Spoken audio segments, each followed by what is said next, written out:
Bismillahirrahmanirrahim walibni warohil kudus al ilahul wahid, demi nama Bapa, Putra dan Rohul Kudus, ketiganya yang esa. Salam sobat yang dikasih oleh Tuhan. Berjumpa kembali dengan saya di channel ini. Terima kasih buat teman-teman yang selalu setia memberi waktu untuk mendengarkan video dari channel ini, men-share, subscribe dan like terus menerus sehingga berkembang. Sobat yang dikasih oleh Tuhan, kalau di Indonesia banyak oknum umat yang ketika mendengar Israel dari zaman dahulu dan melakukan hal-hal yang mungkin terjadi di dua negara di sana, maka yang terjadi adalah kesepakatan dan kecepatan untuk memboikot segala produk-produknya dan merek-mereknya Israel. Hal itu sangat didengungkan. Kalau udah berhubungan dengan Israel, itu selalu didengungkan. Boikot, boikot, boikot. Kalau diboikot yang keliru lagi, yang rugi siapa? Berapa juta pegawai atau orang yang bekerja di produk-produk Israel. Hal itu selama ini kurang dipikirkan. Nah, kali ini teman-teman kita lihat sebuah video yang mungkin mengagetkan banyak orang. Ini dia videonya.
Oke, tapi ini belum ini ya.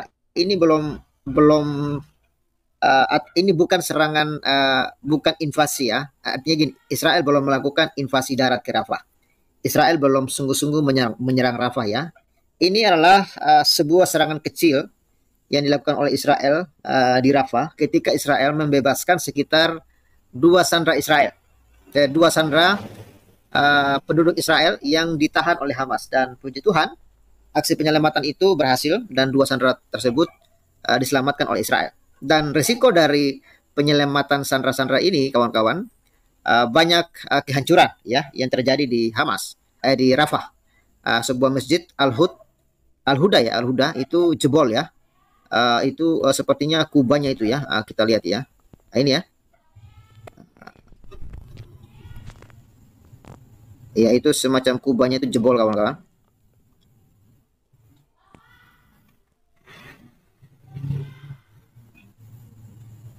Ya, itu semacam kubahnya jebol ya, di rudal oleh Israel. Ya, itu kawan-kawan, ini atapnya ya.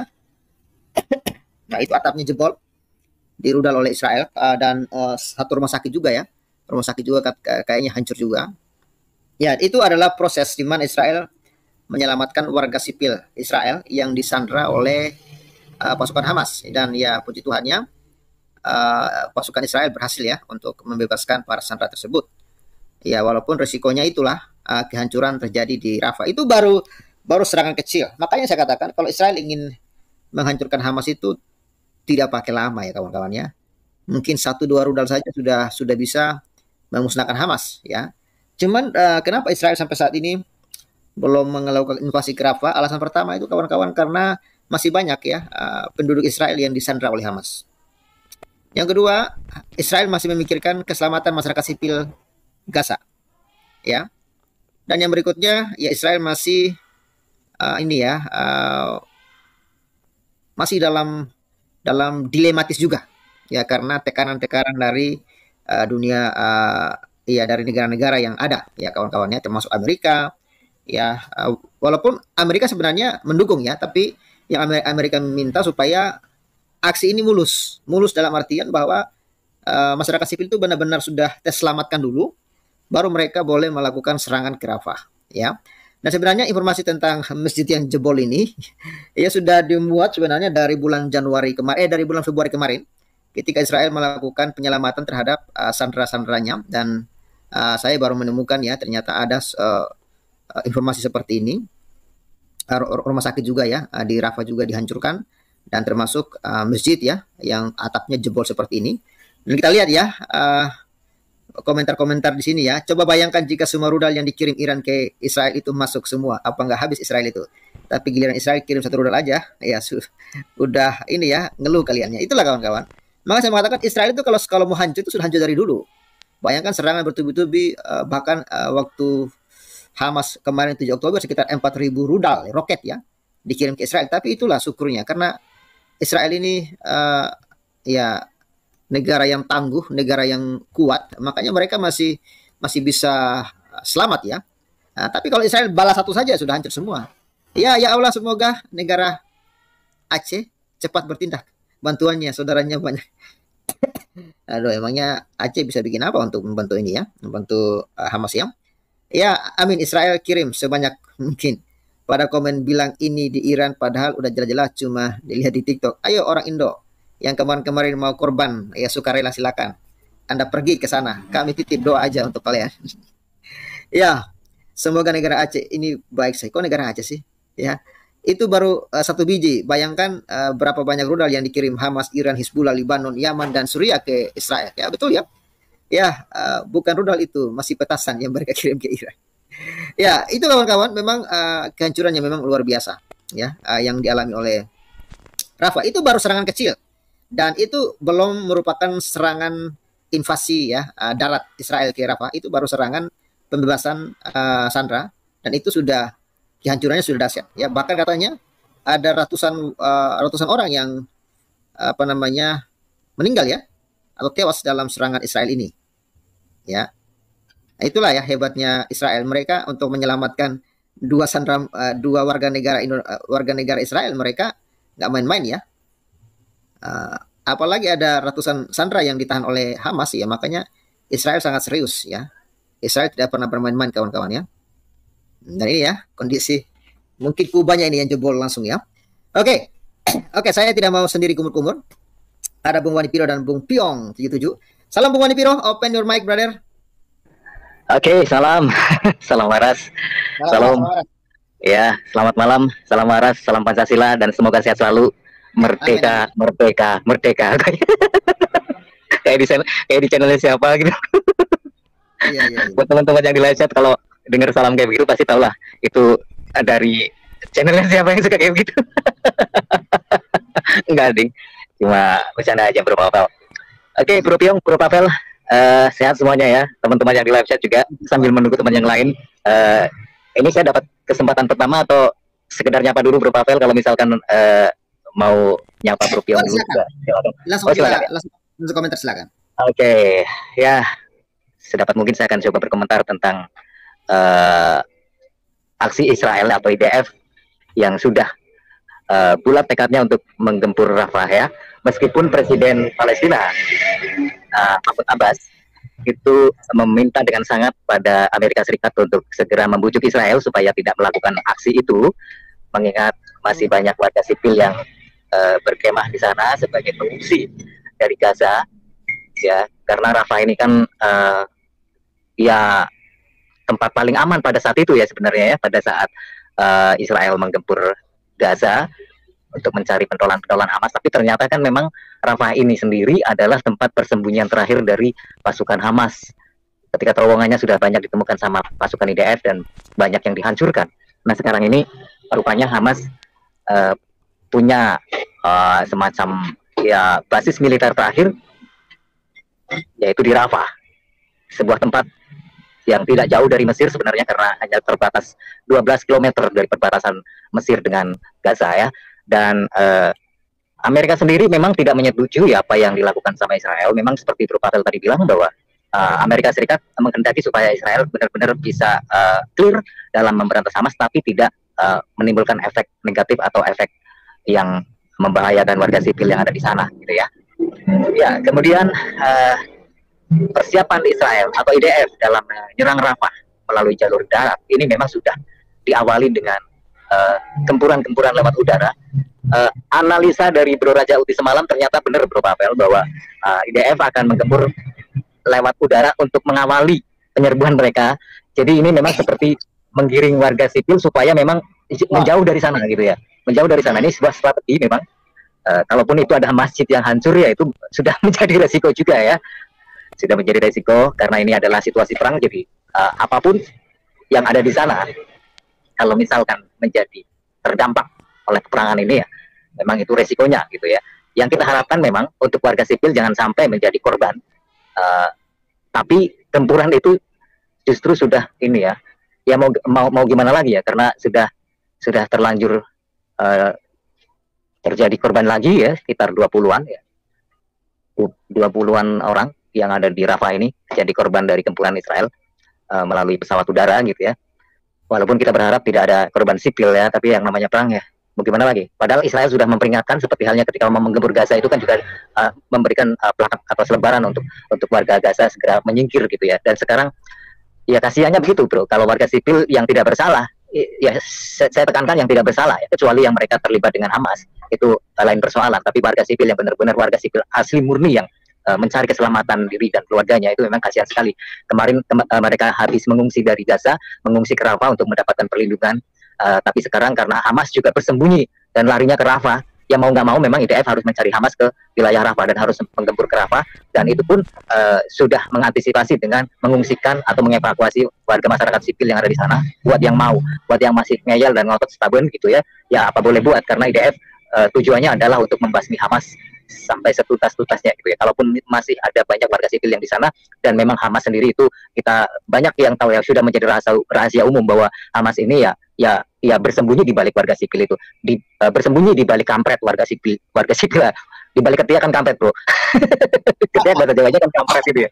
Iya, ya jadi ya Hamas memang bersembunyi di balik kampret warga sipil. Jadi ya memang inilah kaum kampret gitu ya. Jadi makanya pantas lah kalau dikampretin gitu ya.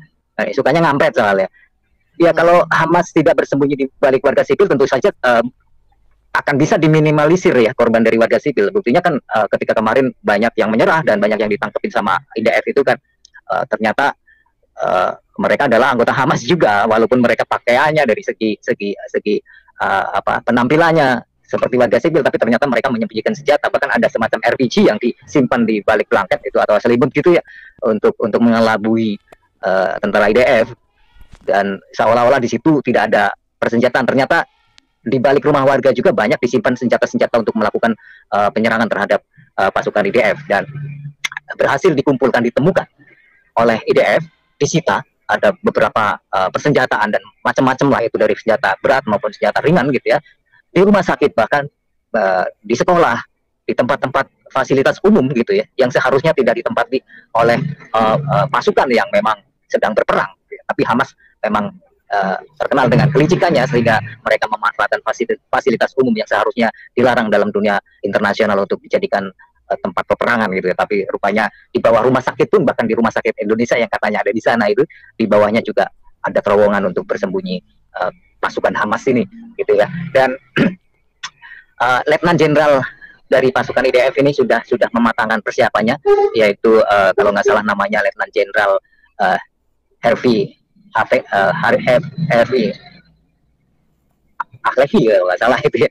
Sorry kalau saya salah menyebutkan itu sudah menyiapkan pasukannya, dan Israel punya 2 pasukan cadangan yang juga dipersiapkan untuk selanjutnya nanti dalam menggempur Rafah gitu ya. Dan kemarin sempat ada permintaan ceasefire atau gencatan senjata dari Hamas, tapi rupanya bargaining yang ditawarkan oleh Hamas ini sangat di luar akal sehat buat pertukaran ini ya, pertukaran ini. Hamas sepertinya tidak mau mengambil keputusan yang berimbang gitu ya. Jadi makanya Israel agak menolak gitu ya dengan proposal yang diajukan oleh Hamas untuk melakukan ceasefire atau gencatan senjata, karena ini akan merugikan Israel sendiri. Sedangkan Israel ini tujuannya kan untuk mengembalikan, ada sekitar 133 sandera yang diculik oleh Hamas, dan belum tahu nasib dari mereka apakah masih hidup ataukah sudah bagaimana? Dan tujuan juga bagi IDF ini untuk selain membawa pulang para sandera ini, juga diketahui ada beberapa sandera yang sudah tewas juga, keluarganya juga pastinya mengharapkan untuk bisa dikembalikan ke Israel, walaupun mungkin mereka sudah mungkin sudah nggak ada karena sudah sekian lamanya diculik oleh Hamas, dan kita tahu bagaimana kejamnya Hamas dalam melakukan aksi biadabnya, ya. Jangankan orang yang sengaja diculik, orang yang di dalam rumah mereka tidak sedang melakukan apapun, bahkan sedang tidur, dibantai begitu rupa ketika kejadian di 7 Oktober 2023 kemarin. Dan ini menyisakan kisah pilu yang begitu mendalam bagi masyarakat Israel, dan ini adalah tragedi yang mengerikan setelah Holocaust gitu ya. Untuk sementara rasanya itu dulu, Bro Pavel. Ada Bro Piong yang siap untuk memberikan komentarnya yang lebih tajam lagi gitu. Silakan. Baik. Thank you Bung Wani Piro, luar biasa. Ya, Bung Piong 77 channel. Silakan Bung Piong. Ya, temanya apa? Pak Pavel, serangan ya dari IDF. Ya, Israel menghancurkan Masjid Al-Huda. Ini membebaskan sandera yang ditawan oleh Hamas. Oh iya. Iya, saya rasa itu hal yang sangat baik ya. Berarti intelijennya Israel ini memang berjalan, dan ya kita ketahui bahwa mata-matanya Israel itu ya, tentaranya itu kan memang pintar ya. Jadi target di mana itu pasti tepat sekali. Dan menurut saya juga Hamas Gaza dan Rafah ya yang menjadi target itu memang harus dikuasai ya. Karena kalau itu sudah dikuasai, Gaza dan Rafah ini Palestina sudah tidak ada apa-apanya, Pak Pavel. Dan Palestina juga harus bertanggung jawab terhadap teroris-teroris ini ya, si Hamas ini harus bertanggung jawab. Jadi kalau Hamas sudah dikuasai Israel dan Gaza dan Rafah, dan Gaza dan Rafah sudah dikuasai oleh Israel, sekalian saja Palestina ini dihilangkan karena sudah tidak ada kekuatan lagi. Masa dia sama teroris saja dia bisa kalah sebuah negara? Kan nggak bisa dong. Coba kita berpikir, ini negara takluk sama teroris Hamas, ya, dia klaim wilayahnya di situ, padahal itu termasuk Palestina. Nah kalau ini dua sudah tidak ada, berarti ini sudah macan ompong Palestina. Kalau sudah dikuasai Rafah dan Gaza, ya buktinya macan ompong di PBB saja tidak diakui kok. Hanya suruh ikut-ikut rapat aja, ada rapat PBB nih, ayo datang. Cuma begitu doang, tapi keabsahannya di anggota PBB kan nggak ada. Cuma ngeramein doang. Ya menurut saya Palestina ini udahlah, dihilangkan aja lah. Nggak ada lagi lah itu Palestina. Ya, jadi negara Israel aja semuanya itu. Kan emang sudah dibilang apa ya Pak Papel ya? Karena orang negara sudah nggak ada apa-apanya lagi ini Palestina. Hanya situs sejarah, dan ya itu aja. Nah situs sejarah itu kan semuanya, kalau kita nurut kitab-kitab ini, terutama kitab suci Kristen ini ya, dari perjanjian lama sampai baru, Taurat itu kan kebanyakan milik orang Kristen, orang Yahudi ya. Kalau bagi mereka, bangsa mereka kan ya, saya tidak tahu ya apakah sejarahnya ada apakah itu bisa dibuktikan, ya saya nggak tahu. Tapi kalau yang fake, sejarah-sejarahnya bangsa Israel dan orang Kristen ini, itu nyata gitu loh. Jadi kalau menurut saya, ya saya tidak panjang lebar Pak Pavel, kalau sudah Rafah dan Gaza ini sudah dikuasai, sudahlah Palestina mendingan tidak ada saja. Ya negara apa itu macan ompong sudah, kalau tidak pejuang-pejuang ini sudah tidak ada. Siapa suruh kok dari dulu kok tidak bisa kuasai suatu negara, bisa kalah dengan teroris. Negara apa ini? Apa itu presidennya? Dia punya tentara. Dia bisa, karena memang sudah dipiara juga. Susah juga sih Pak Papel. Kita di depan dunia, oh ini teroris, kami tidak berseberangan dengan Hamas. Padahal dia juga yang supply orang ini. Orang ini sinetron semua. Kartu mati. Pura-pura dia dibilang teroris itu Hamas. Orangnya ini sih ya Palestina juga. Disupport sama negaranya. Dia ingin bersih, Palestina ini kita berbagai agama. Padahal dia memang support di situ. Senjata semua dari Palestina. Udahlah, Israel itu sudah tahu itu. Kartu mati itu. Jadi saya clear, Palestina nggak ada dari muka bumi ini. Itu dulu Pak Papel. Ya saya setuju dengan Pak Piong ya. Maksudnya gini, di Palestina kan ada pemimpin otoritasnya kan. Tapi yang anehnya, kok mereka tidak bisa memimpin Hamas gitu loh. Kok mereka bisa membiarkan Hamas di situ menjadi teroris. Sebenarnya menurut saya, kalau ada pemerintahnya atau otoritas di situ, ya mereka harus siap untuk memberantas itu loh para terorisme. Kalau memang mereka serius. Tapi ketika mereka membiarkan saja Hamas berkembang biak, ya sebenarnya 11-12 lah mereka itu kan. Nah, dan ketika kemarin Israel ingin menggempur habis Rafah, ya Hamas di Rafah, malah pemimpin Palestina memohon-mohon kepada mereka, bujuk Israel supaya jangan hancurkan Rafah. Ini gimana nih sebenarnya nih ya? Oke, Bung. Bro, ini si Anabella. Aku lagi bacanya tuh agak bingung. Kok Salom, Bro Pavel dan Bro Tukang? Jadi dikira kita tukang apa gimana ya? Gimana? Anabella siapa itu? Salah. Salom, Bro Pavel dan Bro Tukang. Oh, maksudnya tukang yang itu, tukang yang di ini lagi bangun ini gereja maksudnya. Aku soalnya bingung. Perasaan di sini nggak ada tukang. Kalau mandor ya, mandor kawat. Ya, sorry ya. Iya, batuk saya ini belum kelar ya. Oke. Ya, terima kasih Bung Piong ya. Masuk akal ya apa yang dikatakan oleh Bung Piong ya. Bung Raja Uti, salam Bung Raja Uti. Apa kabar? Open mic, Bung. Shalom, Bro Rafael. Salam. Jumpa lagi kita ya. Bung Piong dan teman-teman semuanya yang di YouTube. Shalom. Jadi kalau kita lihat ini kebetulan tadi saya nggak terlalu ngikutin dari awal ya, baru sampai juga di rumah gitu ya. Kalau kita lihat ini Israel mau tidak mau sudah melakukan ya persiapan lah untuk masuk ke Rafah ya, melakukan persiapan dan kemudian begini, mereka ini selalu berpikir seperti ini.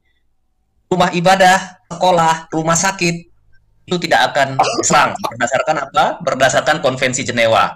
Tapi yang dilupakan, para teroris yang bangsat biadab ini menggunakan tempat ibadah, sekolah maupun rumah sakit itu sebagai tempat perlindungan, bahkan sebagai tempat untuk menyerang tentara Israel gitu. Nah, akhirnya mau tidak mau ya dalam hukum perang, apabila suatu tempat-tempat yang dianggap netral itu digunakan sebagai apa ya, sebagai alat perang atau sebagai alat untuk menggunakan senjata atau menyakiti lawan, maka yang diserang ya boleh saja membalas gitu. Sepertinya ini mungkin, ya ini kemungkinan ya, kita juga belum tahu buktinya, nanti bisa dilihat bahwa ini yang tempat ibadah ini saya kira di bawahnya tempat berlindungnya para anggota Hamas ini, atau mungkin di bawahnya ada terowongan, atau mungkin tempat gudang penyimpanan senjata. Biasanya kan seperti itu. Jadi mereka berpikir dengan menaruh di tempat ibadah atau ditaruh di mana, di rumah sakit maupun di sekolah, mereka akan kebal gitu. Israel tidak akan berani menyerang. Oh, itu nggak ada dalam kamus Israel seperti itu. Begitu itu digunakan sebagai alat untuk menyerang, itu akan dihancurkan gitu, Bro. Itu yang jelas ya. Kemudian yang kedua begini. Sebenarnya persiapan untuk menyerang Rafah ini sudah rampung. Kapanpun Israel mulai bergerak, itu dia bergerak sepertinya kalau lihat peta pertempurannya tadi pagi, saya lihat itu dia akan menyerang dari sebelah selatan dari Karim Shalom atau mungkin dari arah Yonis. Itu dua arah. Itu pasukan darat tinggal digerakkan. Sementara ini mungkin sudah ada operasi-operasi militer terbatas menggunakan pasukan-pasukan operasi dengan pasukan khusus, tapi itu juga mereka mengecek terowongan-terowongan yang ada untuk menentukan apakah ada sandera yang masih hidup atau masih ditawan, atau untuk mengejar Yahya Sinwar. Itu operasi terbatas, bukan operasi militer yang masif dan besar-besaran gitu, menggunakan senjata berat atau menggunakan alusista seperti tank atau APC ya. Bro Raja Uti, sepertinya analisa Bro Raja Uti semalam itu tepat sekali, Bro, bahwa IDF akan mengawali tempuran ke Rafah dengan melakukan serangan udara, dan ini ternyata betul dilakukan untuk menggiring apa namanya, warga sipil yang ada di sana untuk menyingkir ke tempat yang aman. Itu ternyata betul ya, Bro ya. Seperti ya, dalam perang itu faktor psikologis itu menentukan. Iya. Jadi meskipun Hamas berusaha menahan ini orang sipil supaya tidak bergerak untuk dijadikan tameng hidup mereka. Tapi kalau yang namanya sudah mendengar suara bom jatuh, orang pasti akan berusaha menyelamatkan diri, Bro. Pasti akan berusaha, dan dia pasti akan minggir, nanti lama-lama mundur ke arah yang dirasanya aman, yaitu di pulau kemanusiaan atau pulau humanitarian yang ada di sebelah baratnya Khan Yunis gitu. Nah itu pasti akan digiring begitu ya, pelan-pelan gitu. Kemudian ini kan sekarang kan sebenarnya terjadi perundingan ini mengenai gencatan senjata. Nah ini kita bahas mengenai gencatan senjata. Ini yang rahasia di sini yang nggak banyak diketahui orang. Hamas itu tuntutannya itu tidak realistis. Ya, Jadi tidak masuk akal. Tidak masuk akal. Ya kayak orang udah dikasih hati minta rempelo gitu, Bos. Nah, jadi Hamas itu mau gencatan senjata supaya seluruh pasukan Israel ditarik mundur. Kemudian sudah itu pasukan ditarik mundur, terus kemudian bantuan kemanusiaan diberikan sebanyak-banyaknya gitu ya, tanpa batas, tanpa harus diperiksa gitu ya. Siapa tahu di dalamnya ada senjata, ada roket atau ada amunisi gitu ya. Kemudian juga yang berikut permintaan mereka itu adalah nanti negosiasi mengenai Sandra itu hanya bisa dilakukan sesudah pasukan Israel ditarik. Itu namanya kalau seperti itu 10 tahun juga nggak kelar itu nanti negosiasi pasti. Mereka pasti akan menahan Sandra yang masih ada selama mungkin gitu. Agak berisik ya bro. Nah, mereka akan berusaha menahan Sandra selama mungkin ya. Kemudian ada juga tawaran dari Hamas ini. Mereka mau gencatan senjata permanen paling tidak 5 tahun. Jadi 5 tahun ini mereka menuntut supaya negara-negara luar seperti orang negara-negara Eropa, Amerika itu memberikan ini ya, bantuan untuk rekonstruksi ke mereka untuk rekonstruksi wilayah Gaza gitu. Artinya apa? Ya mereka mau membangun Gaza kembali, tapi ya seperti kembali lagi nanti akan bangun terowongan, akan bangun senjataan, akan bangun segala macam yang sifatnya membahayakan Israel gitu. Jadi bukan membangun masyarakat Gaza untuk kepentingan masyarakat Gaza, tapi kepentingan Hamas sendiri. Bikin terowongan terorisnya gitu, terorisnya untuk menghancurkan negara Israel atau menghancurkan bangsa Yahudi supaya tidak boleh ada di muka bumi ini gitu kan. Mereka ini kan teror bagi sekalian ini kan Yahudi kan gitu kan. Pokoknya cita-citanya itu kan bagaimana supaya Yahudi ini musnah gitu dari muka bumi ini gitu. Kemudian bro, mengenai ini bro, mengenai Presiden Palestina sendiri, saya agak bingungnya begitu bro. Ini yang melakukan aksi kejahatan peperangan dengan IDF ini kan Hamas ya, sedangkan presidennya Mahmud Abbas. Tapi sepertinya di balik itu semua Mahmud Abbas sepertinya kok hanya melakukan ini aja ya, ya semacam usaha secara diplomatik ya mendekati ke Amerika Serikat untuk menghimbau ke Israel supaya menarik pasukannya dari Rafah dan tidak melakukan penyerangan ke Rafah gitu ya. Nah, peran Mahmud Abbas sendiri menurut Bro Raja Udi selama peperangan antara Hamas dengan IDF ini sejauh mana sih sebenarnya gitu ya? Ya karena selama ini silakan belum selesai. Sorry. Ya, karena selama ini yang kita tahu itu tidak muncul di permukaan apa peran dari Presiden Palestina ini sebagai penguasa di sana katakanlah seperti itu. Silakan bro.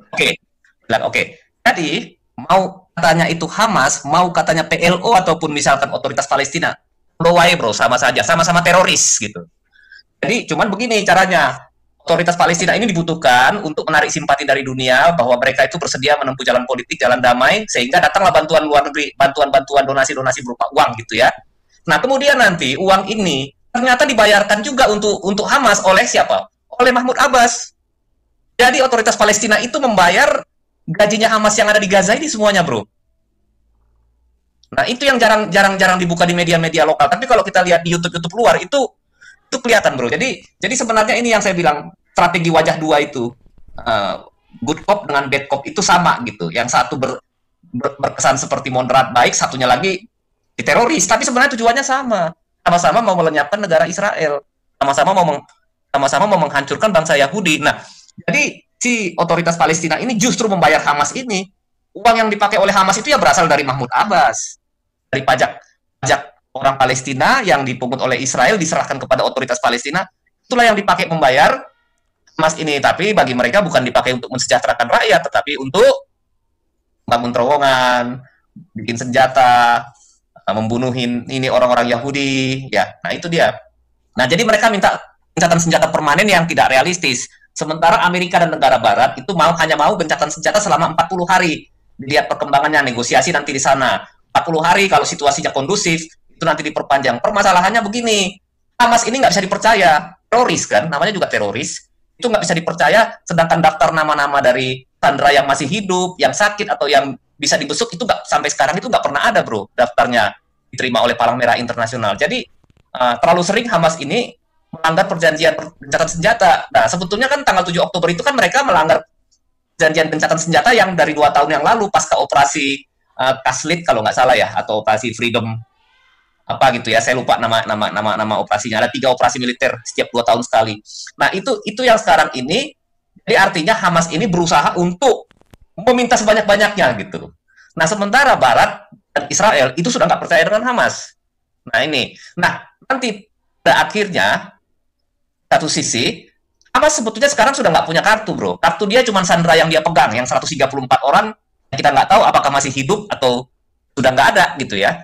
Hanya yang 100, itu aja kartunya dia. Sementara Israel tidak akan menarik pasukannya, kemudian baru dia negosiasi soal Sandera. Selama Sandera masih ada di situ, hidup atau mati, Israel pasti akan mengambil para Sandera ini, membawa mereka pulang gitu.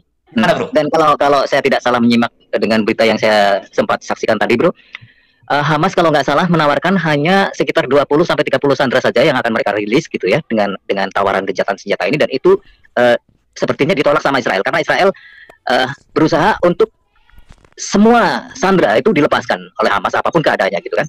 Tapi rupanya Hamas masih menahan-nahan gitu loh. Dan inilah yang memperpanjang peperangan ini sampai dengan sekarang ini gitu. Iya. Seperti itu, bro. Ini, bro. Kalau militer Israel ditarik mundur, yakinlah negosiasi sandera akan berlangsung sampai tahunan, puluhan tahun bisa jadi, bro. Sementara Hamas tetap bercokol sebagai penguasa di Gaza dan tidak akan mau mundur dia sebagai penguasa di wilayah itu. Jadi dia itu akan menggunakan sandera itu untuk apa? Untuk memperpanjang hidupnya teroris ini gitu, teroris Hamas ini gitu. Dia akan mempergunakan itu untuk memperpanjang ininya. Jadi Israel sudah tahu trik itu. Nah, cuman sekarang masalahnya begini. Hamas tidak punya pilihan banyak. Suka atau tidak suka, Israel pasti akan terus meneruskan operasinya di Gaza, di kota Rafah. Dalam waktu dekat, ya diperkirakan antara 2 minggu sampai 2 bulan menurut kalkulasi militer, kota Rafah akan jatuh, tapi memang korban pasti akan banyak gitu. Nah, sekarang yang digunakan oleh Hamas adalah menggerakkan civil society di seluruh dunia, menggerakkan massa sudah nggak berhasil. Sekarang perguruan tinggi, nah sekarang di Amerika kan UCLA sekarang bergolak kan, mereka gunakan orang-orang Amerika, orang-orang Barat yang lugu-lugu ini, mereka cuci otaknya mahasiswa ini kan. Nah setiap simpul-simpul saraf yang dibiayai oleh uang dari Qatar ini, itu membiarkan program antisemitik itu berjalan di kalangan generasi muda di perguruan tinggi di Amerika. Tapi racunnya itu masuk dari situ, bro, gitu. Nah itu jadi itu hanya itu yang mereka bisa lakukan sekarang. Tetapi ya Netanyahu di sini ya dia segala cara sudah digunakan untuk menghancurkan Israel melalui ICC, melalui Mahkamah Internasional, melalui pokoknya Israel itu tangan dan kakinya harus diikat untuk digebukin dan dimusnahkan. Itu maunya mereka, bro, gitu kira-kira. Silakan, bro. Iya, kita kembalikan ke hostnya. Ya. Silakan, Bro Pavel.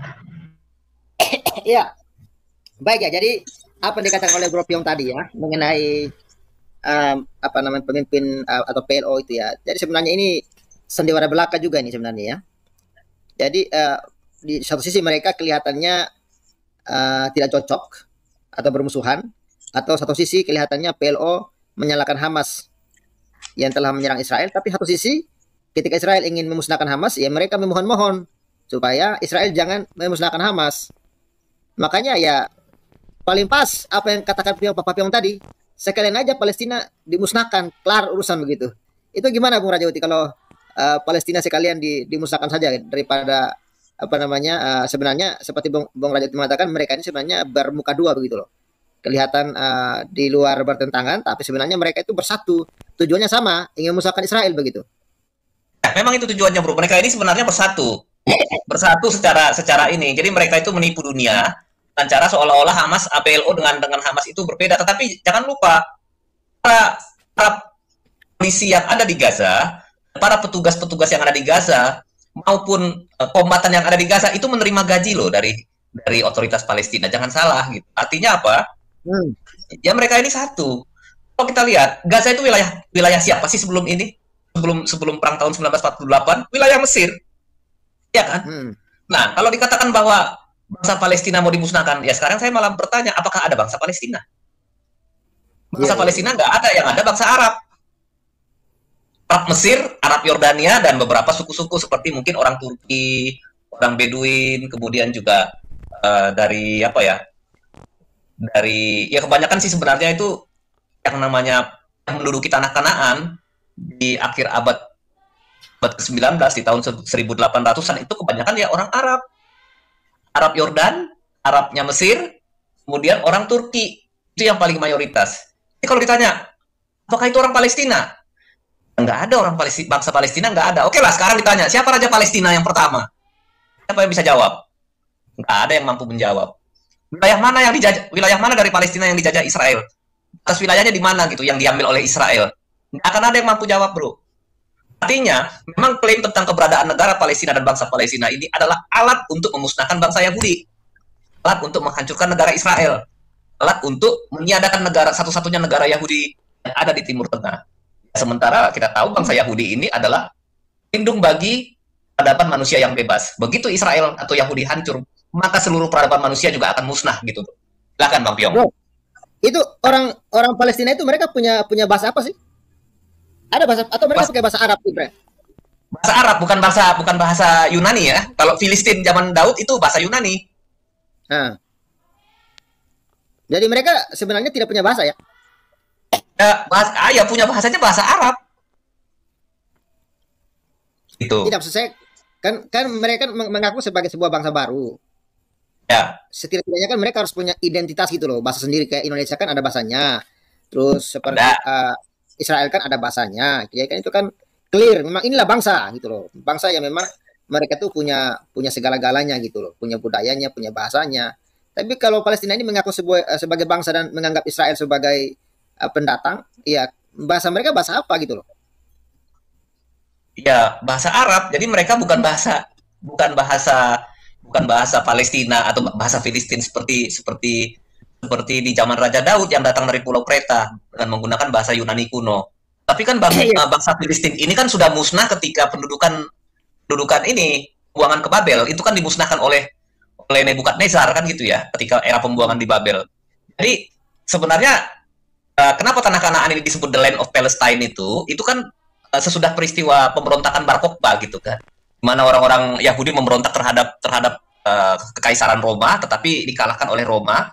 Kemudian supaya orang-orang Yahudi ini tidak mempunyai klaim terhadap tanah Kanaan itu sebagai tanah yang diwariskan Tuhan kepada mereka, kemudian katakanlah bahwa tanah Kanaan itu adalah the land of Palestine, karena kita tahu sejarah mulai sejak Raja Daud sampai Raja Salomo sampai ini tentangan antara orang Yahudi dengan bangsa Filistin itu kan cukup ini ya, intens gitu ya, peperangan di antara kedua bangsa ini gitu. Jadi itu sebenarnya land of Palestine itu mengacu kepada penamaan wilayah, bukan kepada suatu bangsa atau suatu etnis gitu bro. Jadi kalau kita tanya soal bahasa, ya nggak ada bahasa Palestina, nggak ada, yang ada bahasa Arab gitu. Ya, berarti dari sini saja kita sudah bisa tahu bahwa Palestina ini bukan sebuah bukan sebuah kerajaan, apalagi sebuah negara gitu loh. Dan tuduhan-tuduhan bahwa Israel itu pendatang, merusak rumah Palestina, itu sebenarnya tuduhan-tuduhan yang bertentangan dengan sejarah gitu loh. Iya kan? Bertentangan dengan sejarah. Sedangkan Israel sejarahnya jelas. Mereka menempati tanah itu kapan, mereka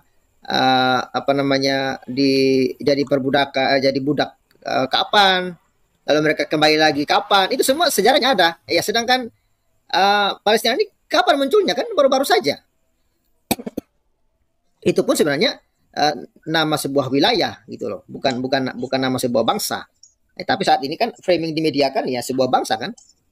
Inilah yang menjadi kekeliruan yang terus diajarkan turun-temurun, makanya kebohongan yang diulang-ulang akan dianggap sebagai kebenaran. Ya, benar ini. Begitu ya. Ya, oke, tadi ini supaya memperjelas ya. Bahwa pada saat perang kemerdekaan Israel di tahun 1948 ataupun katakanlah peristiwa Nakba yang dikatakan oleh orang-orang Palestina dan orang-orang Arab, itu mengatakan waktu itu belum ada yang namanya bangsa Palestina atau misalkan etnis Palestina atau raja Palestina, itu nggak ada pada saat itu. Istilah penamaan Palestina ini baru dimunculkan di tahun 1964 oleh siapa? Oleh Yasser Arafat, bro. Kami adalah bangsa Palestina, kata Yasser Arafat.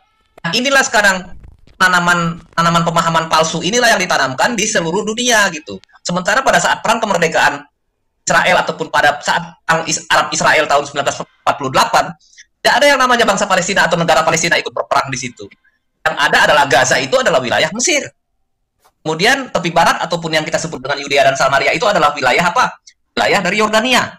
Dataran tinggi Golan itu wilayah dari Suriah. Ini nggak ada yang namanya katakanlah yang namanya Palestina di mana dudukannya, nggak ada, bro. Yang ada memang ketika sebelum tahun 1948 itu kan yang penguasa wilayah tanah Kanaan ini adalah Inggris yang diberi mandat oleh Liga Bangsa-Bangsa. Sesudah Ottoman Turki itu kalah perang dengan sekutu pada Perang Dunia Pertama. Kemudian wilayah itu dikuasakan kepada Inggris, itu yang tanah Kanaan sekarang. Kemudian Yordania dan Lebanon itu diberikan kepada Prancis, ya, sebagai sekutu yang menang perang. Jadi nggak ada yang namanya sebelum tahun 1948 itu ada yang namanya negara Palestina yang punya batas wilayah tertentu. Itu nggak ada, itu kesadaran palsu yang ditanamkan, bro. Gitu. Cuman ini sekarang yang kepalsuan ini sudah ditanamkan ke anak-anak muda di Amerika, sejarah palsu ini, sehingga lama-lama itu seolah-olah diterima menjadi sebuah kebenaran, gitu, bro. Itu kira-kira. Jadi ini jelas, bang. Silakan, bro. Ya, thank you. Ya, itu jelas ya. Bung Raja sudah menambahkan dan sangat clear ya. Oke, Bung Jati sudah. Sedikit Pak. Ya. Jadi baik teman-teman yang dikasih oleh Tuhan, ketika kita sudah menyimak apa yang dibahas oleh rekan-rekan kita dalam video barusan, apa respon teman-teman? Oke, kita tahu bahwa ada permasalahan antara Iran yang diawali dengan Hamas Israel, bukan Israel Palestina ya. Kita harus bisa bedakan, karena selama ini yang didengungkan, diinformasikan bahwa yang bermasalah itu Palestina Israel. Enggak ya, kalau kita mendengar media-media lain, maka yang bermasalah itu adalah Hamas yang nyerang duluan Israel, lalu dibalas balik, kenalah Hamas. Kebetulan Hamas ini sering sekali bersembunyi di balik warga sipil yang ada di pemukiman Palestina. Ya, ketika terjadi serangan balik, maka yang disalahkan kembali Israel. Padahal kita tahu bahwa yang memulai dulu itu Hamas, gitu ya. Nah, kalau misalnya juga ada masalah antara Palestina dengan Israel, maka yang terjadi adalah teriak pemboikotan, ya, boikot segala produk yang bermerek atau yang tergabung di dalam Israel. Tapi lupa diri bahwa yang digunakan di mana dia hidup, produk yang membuat dia hidup, di mana dia bekerja, itu bisa jadi produknya Israel gitu. Saat teriak, maka yang terjadi adalah saatnya kamu tidak makan gitu loh. Kita tahu teman-teman, sudah banyak informasi yang mengatakan bahwa problem yang terjadi di sana itu bukan soal agama, tapi politik. Lalu apalagi dengan Hamas, kita semua tentu tahu Hamas itu siapa ya. Jadi kenapa akhirnya produk-produk itu yang langsung diboikot? Emang kalau diboikot yang rugi siapa gitu? Yang rugi siapa? Emang langsung runtuh perekonomiannya Israel kalau terjadi pemboikotan yang kau lakukan begitu? Harusnya kita bertanya demikian. Lalu bagaimana kalau terjadi ya? Bagaimana kalau terjadi pemboikotan lalu banyak dari rakyat Indonesia yang menggantungkan hidupnya bekerja di perusahaan yang bermerek atau berafiliasi atau milik daripada Israel? Sudahkah kau persiapkan bagaimana cara untuk melanjutkan hidup mereka? Bisakah kau bayar hidup mereka sehingga kau mudah sekali memboikot barang-barang yang notabene dari Israel, produk Israel? Siapkah kalian? Nah, itu harus kalian pikirkan. Jangan karena kalian sangat nampaknya beragamis, tapi orang lain akhirnya yang tidak berbuat apa-apa tertindas dalam hidup ekonomi mereka oleh karena dalil-dalil yang kalian buat begitu ya. Nah, teman-teman, kalau kita dengar tadi bagaimana Google ya, Google yang memberikan 1 juta US dollar kepada Israel. Gimana lagi nih, ya? Kalau Google di boykot atau MUI pro apa itu boykot, apa yang terjadi? Itu loh, Google yang kalian pakai, yang kita pakai itu loh, ya. Nyata-nyatanya Google kasih sumbangan atau kasih apa itu nama 1 miliar kepada Israel. Terus mau gimana lagi kalian mau buat ya? Saya sudah bilang berulang kali, saya ini bukan pendukung Israel. Kita bukan pendukung Israel. Kita ini orang Indonesia. Orang Indonesia yang mengasihi Israel, yang mengasihi Palestina, yang mengasihi negara lain atau agama-agama lain gitu. Karena bagi saya lebih penting Indonesia dibandingkan negara lain. Lebih penting bangsa saya ini selamat, bangsa saya ini tentram dibandingkan saya karena saya beragama, maka saya menindas, melakukan cara-cara yang kurang etis baik di negara bangsa kami ini. Saya bukan orang yang fanatik buta terhadap agama, tapi saya memiliki hati yang mengasihi banyak orang. Yang saya lihat bukan karena faktor agama, tapi politik yang dibuat di luar sana.